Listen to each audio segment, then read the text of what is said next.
नमस्कार दोस्तों, आज की कहानी है जीवन क्या है। सूर्य की अरुणिमा पूर्व में छा चुकी थी। पक्षी अपने घोंसले छोड़कर वन की ओर गमन कर चुके थे।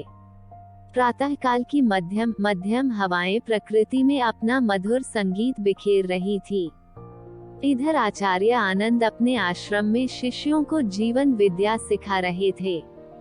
सभी शिष्य आचार्य आनंद को बड़े ध्यान से सुन रहे थे। सहसा एक बटुक खड़ा हुआ और बोला, आचार्य, जीवन क्या है? जीवन का प्रयोजन क्या है? और क्या मृत्यु ही जीवन का अंत है? एक साथ 3 प्रश्न सुन आचार्य अचंभित रह गए और बोले, बटुक, अभी समय हो गया है। तुम्हें तुम्हारे प्रश्नों के उत्तर मध्याह्न काल में दूंगा। ऐसा कह आचार्य आश्रम की ओर चल दिए। मध्याह्न काल में भोजन करने के पश्चात सभी ब्रह्मचारियों सहित मुकुल अपने प्रश्नों के उत्तर पाने के लिए आचार्य आनंद के समक्ष उपस्थित हुआ। आचार्य आनंद बोले, वत्स मुकुल, क्या तुम अपने प्रश्न दोहरा सकते हो? मुकुल ने अपना पहला प्रश्न दोहराया, जीवन क्या है? आचार्य आनंद ने एक लंबा श्वास लिया और बोले, चेतना ही जीवन है।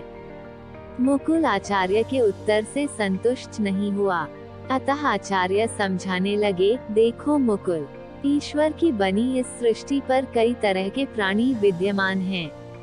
उन सब में चेतना कार्यरत है, अतः वे सभी जीवन के परिचायक हैं।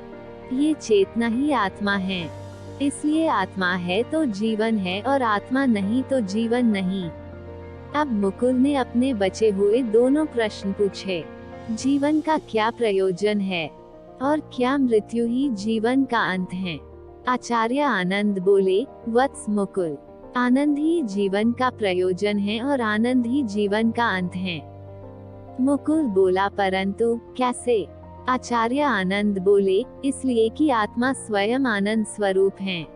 जैसे इस प्रकृति पर जितने भी प्राणी विद्यमान हैं, क्या वह दुख और अभाव में जीना चाहते हैं? क्या तुम दुख और अभाव में जीना चाहते हो? नहीं, क्योंकि यह आत्मा की प्रकृति नहीं है। लेकिन फिर भी मुकुल को समझ नहीं आया। आचार्य आनंद बोले, मुकुल, वन विहार का समय हो गया है, संध्या तक तुम्हें तुम्हारे प्रश्न का उत्तर मिल जाएगा। ये कह आचार्य सभी ब्रह्मचारियों को साथ ले वन की ओर चल दिए। चलते चलते आचार्य एक नदी किनारे पहुँचे। नदी किनारे आचार्य ने एक कहार देखा और मुकुल को अपने पास बुलाया और कहा, जाओ, इस कहार से जाकर पूछो कि यह नाव क्यों चलाता है। आचार्य का आदेश पाकर मुकुल ने कहार से पूछा, आप नाव क्यों चलाते हैं? कहार ने मन ही मन मुस्कुराते हुए जवाब दिया, क्योंकि इससे मुझे धन मिलता है और इस धन से मुझे और मेरे परिवार को खुशी मिलती है। ये बात मुकुल ने आकर आचार्य को सुना दी। पास ही एक मछुआरे को मछलियां पकड़ता देख आचार्य ने फिर कहा, जाओ, उस मछुआरे से पूछकर आओ कि वो मछलियां क्यों पकड़ता है। आचार्य का आदेश पाकर मुकुल ने मछुआरे से जाकर पूछा, आप मछलियां क्यों पकड़ते हैं?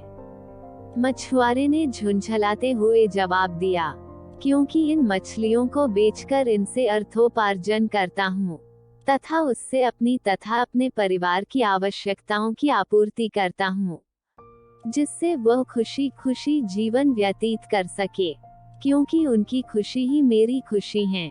ये बात भी मुकुल ने आचार्य को जाकर सुना दी। आचार्य बोले, अब चले आश्रम, और सभी ब्रह्मचारी आश्रम की ओर चल दिए। कुछ समय पश्चात संध्या का समय हो गया। जिज्ञासु मुकुल फिर से आचार्य आनंद के समक्ष आकर खड़ा हो गया और बोला, आचार्य, मेरे प्रश्न का उत्तर। आचार्य बोले, मुझे लगा तुम्हें तुम्हारे प्रश्न का उत्तर मिल गया होगा। मुकुल ने कहा, किंतु कब? आपने तो नहीं बताया। ये सुन आचार्य बोले, वत्स मुकुल, उस कहार और मछुआरे ने जो जवाब दिया वही तुम्हारे प्रश्न का उत्तर है। मुकुल को अब समझ आ गया कि जीवन का वास्तविक प्रयोजन आनंद ही है। दुख, अशक्ति और अभाव से मुक्ति तथा सुख, शांति और आनंद पूर्वक जीवन जीना और दूसरों के जीवन को भी वैसा ही आनंदमय बनाने का पुरुषार्थ करना ही जीवन का अंतिम उद्देश्य है।